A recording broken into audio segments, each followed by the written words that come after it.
In the 4 teaser trailers that we've seen for The Legend of Zelda Tears of the Kingdom, we know we're going to be returning to the Hyrule that we all know and love.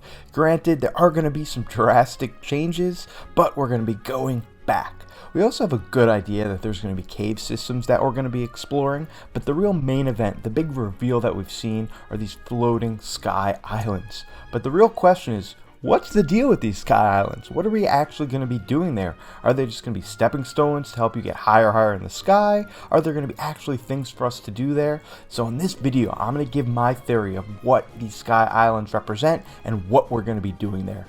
Guys, if you're new to my channel, I am an indie YouTuber. I don't have that many subs, so if you wouldn't mind hitting that sub button, ringing that bell, or hitting that like, whatever you want to do, I'd really appreciate it. Every sub-a-rooney really matters.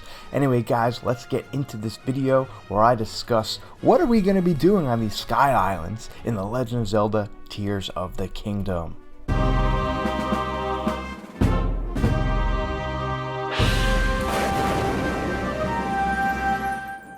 If you've been enjoying my recent Zelda theory videos, the conversation doesn't have to end here. I do have a Discord where I talk about Zelda, Nintendo, and all things gaming. The link is in the description for that. I also have a Patreon where for as low as $1 a month you get your name at the end of every single video and you really support the channel. So let's talk about what we've actually seen in these teaser trailers. So first off, we've seen dozens and dozens of sky islands. So there's plenty of sky islands to explore. We've also seen multiple methods how to get up to them. In the teaser trailer from E3 2021, we saw that Link kind of turns into a teardrop, can float right through the sky islands, and in this most recent September Nintendo Direct, we saw that Link could kind of reverse time, jump on a stone, and rise right back up to the sky islands like an elevator. We've also seen multiple sky island environments. Like I said, in 2021, we saw Link kind of running through a beautiful, and I mean stunning, landscape with golden leaves and birds flying. And most recently, in the most recent Direct, we saw Link running through what looked more of a wintry, snowy island. As he jumps off, we see there's plenty, and I mean plenty, of more islands to explore and to get to. There's so many sky islands that my first theory is that it's almost going to be a puzzle in itself to get to each one. I mean, we see all these sky islands out in the vista, and a lot of them are many different heights. Some are lower to the ground, and some seem like they're closer to the sun. So actually getting to these islands and figuring out a strategy to get there might be its own puzzle and its own challenge.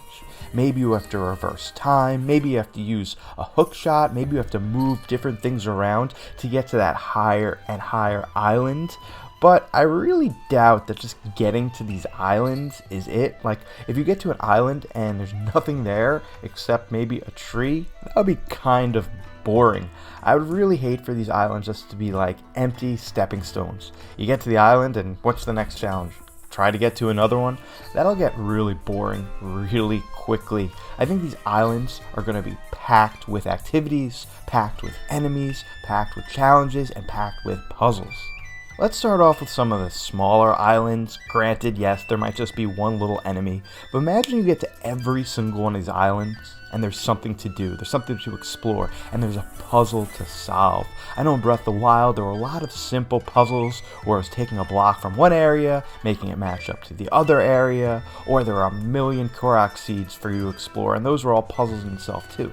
So imagine if every single one of these islands has some sort of puzzle. Maybe it's simple, or maybe it's a small island and the challenge to this island is trying to figure out how to get to the bigger island. And when you get to these bigger islands, they have their own slew of challenges. Maybe there's new enemies to defeat and new challenges to conquer. But when you get to the even bigger islands, that's where the real fun will come into play. For my next theory, this one's a little out of left field, but just imagine Tears of the Kingdom if the Zelda developers wipe out shrines. No shrines in this game, but instead these islands. islands. And a lot of these islands you'll be able to go into, and you'll have to complete certain challenges and puzzles. So just imagine that.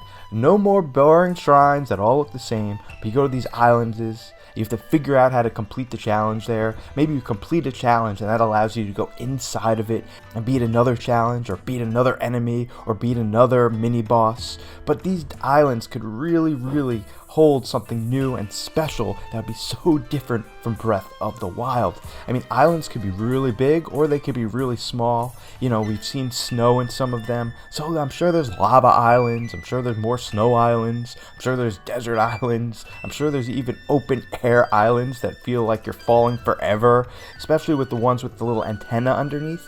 I'm sure those antennas aren't just for looks. Maybe you go into one of these islands and it warps you down into another area completely different. Maybe it warps you down and all of a sudden you're in an area that's covered with water and you have to swim into a cave, beat a sub-boss, solve a puzzle, and that allows the island to kind of change a little bit, and so you get to your next destination or even a higher island. And that leads to my next point. Dynamic islands. And dynamic basically means that the islands can change over time. Just imagine you have to complete a goal on an island and then it actually changes. Let's say you get to an island and really there's nothing else you could do. There's nowhere you can go except that island. Maybe you beat a challenge and the island actually moves or shifts or grows a little mountain peak, and it gives you just enough space, gives you just enough height to get the one above it. I love the idea of a dynamic Hyrule where things are constantly changing as you play them. And when it comes to time travel, which I've theorized before, this is a great example of how things can change over time. Maybe you have to reverse things in time for the island to shift in a certain way so you get to that next step. And getting to that next step is really the last theory that I want to talk about when it comes to islands. In Breath of the Wild, before you could enter a divine beast, you had to kind of complete a story plot or some challenges. If it was swimming around Zora's domain, or going on to Death Mountain and shooting bombs so you could kind of get into the divine beast, there was always a meaty challenge that you had to accomplish with one of the heroes so you could get into the divine beast. What if they take that same kind of mechanic and put it into the sky?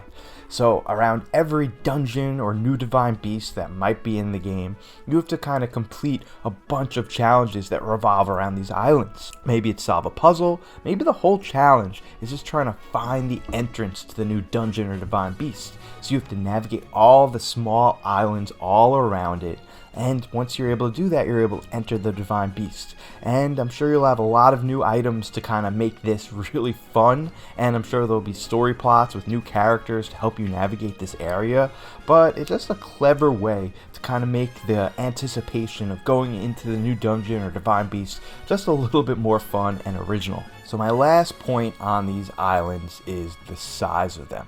So we've seen a lot of medium-sized islands, we've seen small ones, but we actually saw one massive one. This island is so huge that it feels like it could fit on Hyrule and be a whole side of the map. So just imagine on these islands there are towns, villages, new people to interact with. So they're not just empty islands, but they could have houses, buildings, economies, civilizations on them.